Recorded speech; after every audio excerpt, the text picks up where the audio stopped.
नमस्कार दोस्तों, let's study YouTube channel पर आपका हार्दिक स्वागत है। आई होप आप अच्छे होंगे, स्वस्थ होंगे। इस वीडियो में हम हिमाचल प्रदेश में टीजीटी कमीशन के बारे में बात करने वाले हैं।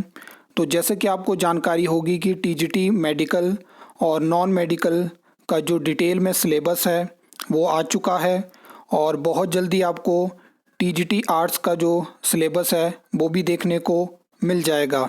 हम उसी के बारे में डिटेल में बात करेंगे। सबसे पहले मैं आपको बता दूं कि मुझे उम्मीद नहीं थी कि आपको डिटेल में सिलेबस देखने को मिलेगा। और अगर आपने मेरी वीडियो देखी होगी तो मैंने लगातार बात करी थी, क्योंकि इससे पहले भी जब एचपीएसएससी हमीरपुर एग्ज़ाम कंडक्ट करवाता था तो हमें डिटेल में सिलेबस देखने को नहीं मिलता था।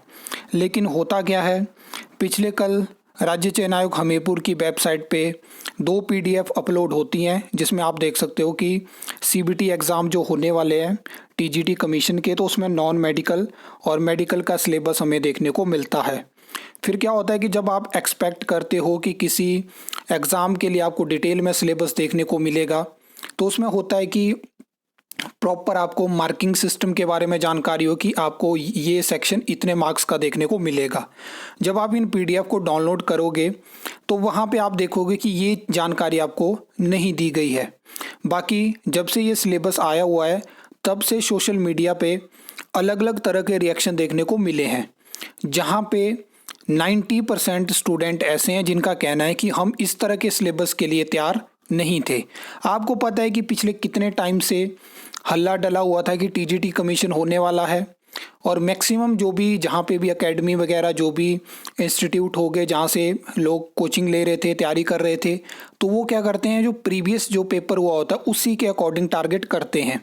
कहीं ना कहीं आपको भी पता है कि जैसा एचपीएसएससी हमीरपुर में सिस्टम था वही सेम सिस्टम राज्य चयन आयोग हमीरपुर में है, वही एम्प्लॉयज़ हैं, बस बदला है कि सीबीटी एग्ज़ाम होना है। तो वो चीज़ें एक्सपेक्टेड थी, लेकिन एग्ज़ाम के जब 1 मंथ पहले आपको इस तरह का सिलेबस देखने को मिलता है तो कहीं ना कहीं जो स्टूडेंट है वो डिमोटिवेट तो होंगे। मैं आपको बताना चाहता हूँ, ये आपको इस तरह की जानकारी किसी और चैनल पे देखने को नहीं मिलेगी। हिमाचल प्रदेश के इतिहास में जब भी किसी भी आयोग के माध्यम से किसी भी एग्ज़ाम का डिटेल में सिलेबस देखने को मिला है तो उसमें कभी भी वो सिलेबस प्रॉपर तरीके से नहीं होता है। मैं बहुत सारे एग्जाम्पल आपको बता सकता हूँ, ये चीज़ है। अब इस सिलेबस की आप क्या कर सकते हैं, किस तरह से आप टारगेट कर सकते हैं अपनी प्रेपरेशन को।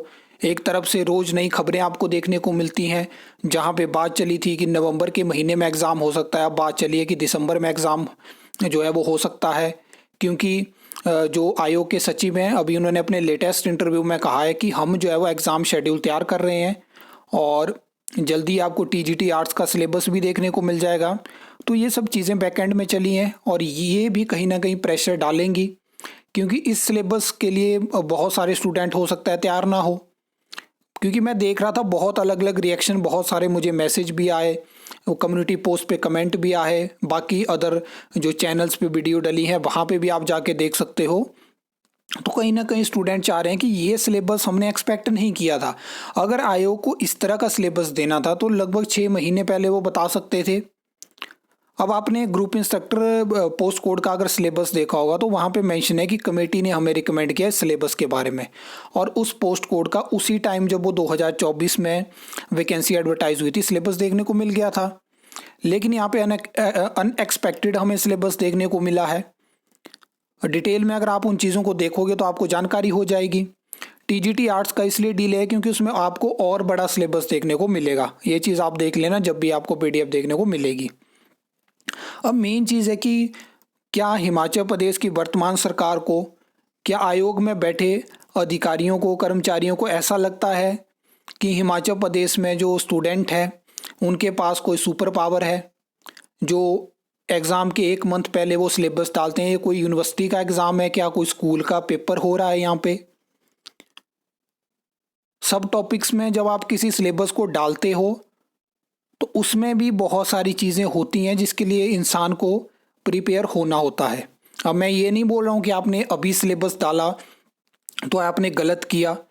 अगर आपने टारगेट किया था कि जब वैकेंसी एडवर्टाइज हुई थी आपने कहा था आयोग के सचिव की तरफ से कि हम 3 महीने में कंप्लीट करने की कोशिश करेंगे। वो चीज़ नहीं हो पाई, लेकिन आपको पता था कि अगर आप दिसंबर तक एग्ज़ाम कंडक्ट करवा सकते थे तो आप डायरेक्ट एडवर्टाइजमेंट के साथ सिलेबस डाल देते। अब यहाँ पे अगर यहाँ पे स्टूडेंट ने आवाज़ उठाई कि ये सिलेबस प्रॉपर नहीं है, ये चीज़ नहीं है, वो चीज़ नहीं है, तो आयोग क्या करेगा, वो और डिले उसको, मतलब इनको तो कोई बहाना चाहिए कि हम कैसे डिले कर सकते हैं, और ये चीज़ें चलती रही तो एग्ज़ाम डिले हो सकता है। यहाँ पे भी स्टूडेंट कुछ डिवाइड हो चुके हैं, कुछ का कहना है कि एग्ज़ाम कंडक्ट करवाइए, कुछ का कहना है कि अप्रैल में कंडक्ट करवाइए। तो ये स्थिति हिमाचल प्रदेश में समझ नहीं आ रही है। एक तरफ से सरकार वैकेंसी नहीं निकाल रही है, दूसरे टाइम पे जब वैकेंसी आती है तो कुछ स्टूडेंट कोर्ट चले जाते हैं कि अभी हम पास आउट होंगे तो उसके बाद वैकेंसी निकालिए, एक्सटेंड करिए। फिर उसके बाद क्या होता है, एग्ज़ाम डेट पे यहाँ पे बड़े बड़े डिबेट हो रहे हैं कि एग्ज़ाम डेट ऐसी होनी चाहिए।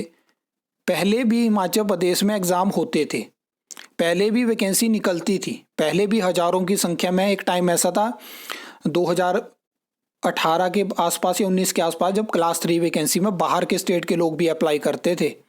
तो उस टाइम के कंपटीशन को और आज के टाइम के कंपटीशन को मिलाएंगे तो लगभग हम बराबर हैं, लेकिन उस टाइम जब बाहर के स्टूडेंट मिला के उतने कैंडिडेट बनते थे, आज सिर्फ स्टेट में उतने कैंडिडेट अप्लाई करते हैं। तो ये चीज़ है, पर इन चीज़ों के ऊपर सोचना होगा। मेन चीज़ होती है यूनिटी। यूनिटी के बेसिस पे अगर आप किसी भी चीज़ को टारगेट करोगे तो आप कुछ अचीव कर पाओगे। बाकी अपनी प्रेपरेशन को कंटिन्यू रखिए, सिलेबस के अकॉर्डिंग टारगेट करिए। अब इसमें क्या क्या चीज़ें देखने को मिलती हैं, किस तरह से हम इसमें क्या बदलाव होंगे, क्योंकि मुझे इसकी जानकारी नहीं है। क्योंकि क्या होता है कि जब भी कोई सिलेबस होता है, किसी कमेटी की रिकमेंडेशन होती है, डिपार्टमेंट की रिकमेंडेशन होती है, कैसे ये सिलेबस बना, क्या पीएससी की कंसल्टेशन यहाँ पे ली गई। तो ये बहुत सारे फैक्टर हैं जिनके अकॉर्डिंग कोई सिलेबस प्रिपेयर होता है और उसके बाद एग्ज़ाम एग्जीक्यूट होता है। तो मुझे नहीं जानकारी है इसके बारे में, मुझे जैसे ही डिटेल इसके बारे में पता चलेगी आपको बताने की कोशिश करूंगा। बाकी आज की खबर आप देख सकते हो, इसमें बताया गया है कि टीजीटी आर्ट्स का जल्दी सिलेबस आएगा और एग्जामिनेशन सेंटर जो होंगे वो जो जितने स्टूडेंट होंगे उनकी संख्या के आधार पर निर्धारित किए जाएंगे। ये एग्ज़ाम कंडक्ट एक शिफ्ट में एग्ज़ाम या एक दिन में एग्ज़ाम कंडक्ट करवाना पॉसिबल नहीं है, और इसमें मल्टीपल शिफ्ट में आपको मल्टीपल एग्ज़ाम देखने को मिलेंगे, इसीलिए इस तरह के सिलेबस को तैयार किया गया है। बाकी ये चीज़ें हैं। बाकी एक आपको और पीडीएफ देखने को मिल जाएगी जिसमें कि उन्होंने डाला है कि हमसे जो भी प्रश्न पूछे जाते हैं, क्योंकि बहुत सारे स्टूडेंट कांटेक्ट करते हैं, तो उन्होंने एक पीडीएफ डाली है जिसमें उनसे मल्टीपल क्वेश्चन जो पूछे गए थे उनके उन्होंने आंसर डाले हैं। तो आयोग की वेबसाइट पे आपको लेटेस्ट वो देखने को मिल जाएगी, आप उसको डाउनलोड कर सकते हो। आई होप आपको वीडियो अच्छी लगी होगी, इन्फॉर्मेटिव लगी होगी। तो वीडियो को लाइक कमेंट शेयर कर सकते हो, चैनल को सब्सक्राइब कर सकते हो फॉर द न्यू अपडेट्स के लिए।